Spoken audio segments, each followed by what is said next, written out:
નમસ્કાર મિત્રો, નવભારત યુટ્યુબ ચેનલમાં આપ સર્વે સાથીઓનું ફરી એકવાર સ્વાગત છે। મિત્રો, અત્યારના મહત્વના સમાચાર। સાબરકાંઠા જિલ્લામાં વાતાવરણનો પલટો, વરસાદે ચિંતા વધારી। ગત રોજ રાજ્યના અરવલ્લી, કચ્છ, રાજકોટ સહિતના જિલ્લામાં ધોધમાર વરસાદ ખાબક્યો હતો। આજે પણ રાજકોટ, જામનગર, કચ્છ સહિત 10 જિલ્લામાં ભારે પવન અને ગાજવીજ સાથે વરસાદની આગાહી। પોરબંદર પંથકમાં 2 કલાકમાં 4 ઇંચ જેટલો વરસાદ ખાબક્યો। જૂનાગઢના માણાવદરમાં 1.5 અને પંચમહાલના શહેરમાં 2 ઇંચ વરસાદ વરસ્યો, જ્યારે ઈડરમાં 1.25 ઇંચ વરસાદ પડ્યો। સીઝ ફાયર બાદ જેસલમેરમાં 10 મિનિટમાં 6 ધમાકા, બાડમેરમાં થયા ડ્રોન એટેક, રાજસ્થાનમાં ફરી વાગ્યું સાયરન। યુદ્ધ વિરામનો ભંગ, સીઝ ફાયર પછી પાકિસ્તાને ડ્રોન હુમલો કર્યો। જમ્મુ કાશ્મીર, રાજસ્થાન અને પંજાબ બોર્ડર પાસેના વિસ્તારોમાં હજુ પણ રેડ એલર્ટ। પાકિસ્તાની ડ્રોન દેખાતા ફરી સમગ્ર કચ્છ જિલ્લામાં તથા બનાસકાંઠાના કેટલાક વિસ્તારોમાં બ્લેકઆઉટ જાહેર કરાયું।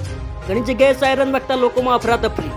યુદ્ધ વિરામ બાદ બોર્ડરના ગામડામાં હલચલ દેખાતા ગૃહ રાજ્યમંત્રી હર્ષ સંઘવીએ સ્ટેટ ઇમરજન્સી ઓપરેશન સેન્ટર પહોંચી સ્થિતિની સમીક્ષા કરી, અધિકારીઓને જરૂરી સૂચન કર્યા। યુદ્ધ વિરામના 3 કલાક બાદ કચ્છમાં હરામીનાળા અને જખૌ પાસે પાકિસ્તાની ડ્રોન દેખાયા। નલિયા અને જખૌ વિસ્તારમાં 15 જેટલા ધડાકા સંભળાયા। સેનાએ 11 જેટલા ડ્રોન તોડી પાડ્યા।